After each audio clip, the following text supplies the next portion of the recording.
राष्ट्रपति Xi Jinping जल्द ही तीसरे कार्यकाल के लिए नामित होने वाले हैं। इसके लिए कम्युनिस्ट पार्टी इस हफ्ते एक अहम सम्मेलन करने जा रही है। बीजिंग में शुरू होने वाली एक उच्च स्तरीय बैठक में पार्टी के 100 साल के इतिहास का आधिकारिक तौर पर पुनः मूल्यांकन करने वाला एक संकल्प जारी किया जाएगा। इराक के प्रधानमंत्री के आवास को सशस्त्र ड्रोन के साथ निशाना बनाकर उनकी हत्या के असफल प्रयास के बाद देश में हाई अलर्ट जारी कर दिया गया है। इस हमले ने पिछले महीने के संसदीय चुनाव परिणामों को स्वीकार करने से ईरान समर्थित मिलिशिया के इनकार के कारण उत्पन्न तनाव को और बढ़ा दिया है। अमेरिका आज से उन विदेशी यात्रियों के लिए यात्रा प्रतिबंध हटाने जा रहा है जो पूरी तरह से टीकाकरण करा चुके हैं। 21 महीने बाद लंबे प्रतिबंध के बाद अब 8 नवंबर से लोग अमेरिका की यात्रा कर सकेंगे। अमेरिका की यात्रा प्रतिबंध की वजह से अमेरिका में रहने वाले भारतीय भारत नहीं पहुंच पाए, क्योंकि अमेरिका ने भारतीयों के अमेरिका की यात्रा पर प्रतिबंध लगा दिया था। अंतरिक्ष यात्रियों को वापस लाने अंतर्राष्ट्रीय अंतरिक्ष स्टेशन पहुंचे स्पेसएक्स रॉकेट का मिशन फिलहाल टल गया है।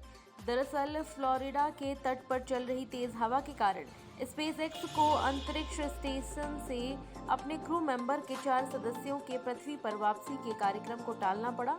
अमेरिका, फ्रांस और जापान के अंतरिक्ष यात्री पूरे 6 महीने बाद रविवार को अंतर्राष्ट्रीय अंतरिक्ष स्टेशन छोड़ने वाले थे। अमेरिका के रहने वाले 67 साल के जॉन जूनियर को लोग मोटी माउथ और तेज बोलने वाले शख्स के रूप में जानते हैं। उनका ये अजीबोगरीब नाम उनकी बोलने की खास कला के कारण पड़ा है। उनकी बोलने की गति को पकड़ पाना अच्छों के लिए काफी मुश्किल है। आपको जानकर हैरानी होगी कि जॉन 1 मिनट में 586 शब्द बोल सकते हैं। भारतीय जनता पार्टी के पंजाब प्रभारी और जल शक्ति मंत्री गजेंद्र शेखावत ने कहा है कि पार्टी राज्य के विधानसभा चुनाव में ऐतिहासिक प्रदर्शन करेगी। साथ ही उन्होंने उम्मीद जताई है कि विरोध का सामना कर रहे 3 कृषि कानूनों को वापस लिए बगैर भी किसान आंदोलन का मुद्दा सुलझा लिया जाएगा। हाल ही में दिए गए एक साक्षात्कार में शेखावत ने पंजाब में जारी सियासी उथल पुथल, कोविड-19, पेगासस समेत कई मुद्दों पर बात करी। भारतीय जनता पार्टी के वरिष्ठ नेता लाल कृष्ण आडवाणी आज 94 साल के हो गए हैं। लाल कृष्ण आडवाणी के जन्मदिन पर प्रधानमंत्री नरेंद्र मोदी और केंद्रीय मंत्री अमित शाह सहित उपराष्ट्रपति एम वेंकैया नायडू, गृह मंत्री अमित शाह, रक्षा मंत्री राजनाथ सिंह और भाजपा के राष्ट्रीय अध्यक्ष जेपी नड्डा भी मौजूद रहे। बीजेपी के सभी नेताओं ने उन्हें शुभकामनाएं दी। वरिष्ठ नेता लाल कृष्ण आडवाणी अभी भी पार्टी में सक्रिय हैं। यहाँ तक कि रविवार को दिल्ली में हुई बीजेपी की राष्ट्रीय कार्यकारिणी की बैठक में उन्होंने वर्चुअली हिस्सा लिया था। मध्य प्रदेश की राजधानी भोपाल का हबीबगंज रेलवे स्टेशन बनकर पूरी तरीके से तैयार हो गया है। हबीबगंज स्टेशन देश का पहला ऐसा स्टेशन बन गया है जहां एयरपोर्ट की तरह वर्ल्ड क्लास सुविधाएं यात्रियों को मिल सकेंगी।